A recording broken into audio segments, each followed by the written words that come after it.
చూడండి, మత్స్యకారులు ఇప్పుడిప్పుడే బోటు తిరగబడిపోయింది.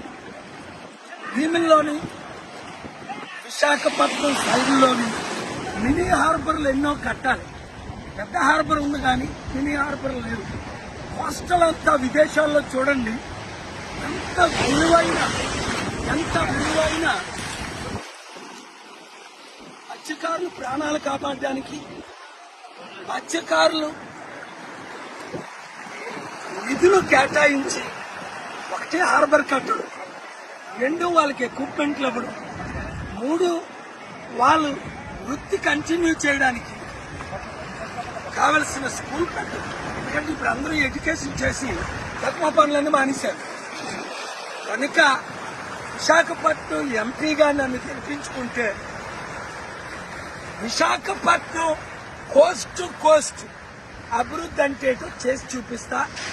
మత్స్యకారులకు, రైతులకు ఏం చేయాలో ఆర్థిక సహాయం, అన్ని విధాల సహాయం మినీ హార్బర్లో కట్టడం. ఒక ఖర్చు లేదు చెప్పండి, కానీ మీకు అర్థమైంది కదండి. మీకున్న సమస్యలు నేను పరిష్కరిస్తాను. ఇంతవరకు అందరినీ చూసాం. విశాఖపట్నం ఎంపీగా సీరియల్ నెంబర్ 14 కొండ గుర్తుకు ఓటేసి నన్ను గెలిపించండి. మీ మత్స్యకారులకు, మీ పిల్లలకు, మీ అబ్బాయిని కలిశారు. ఎంత ఒక విధంగా చెప్పాలంటే మీ వృత్తి కూడా ఆయనకి ఇంకా ఇంట్రెస్ట్ లేని పరిస్థితి. ఎందుకు మీకేమో అలా ఏ విధంగా సహాయం చేయట్లేదు. మొన్న 6 మత్స్యకారులు కేజీహెచ్ హాస్పిటల్లో ప్రాణాలు పోతుంటే కనీసం వాళ్ళని రక్షించలేకపోయారు ఈ గవర్నమెంట్. కనుక గుర్తుంచుకోండి, మీడియా అందరికీ షేర్ చేయండి. విశాఖ ఎంపీగా నన్ను గెలిపించండి, కొండ గుర్తుగా ఓటేయండి.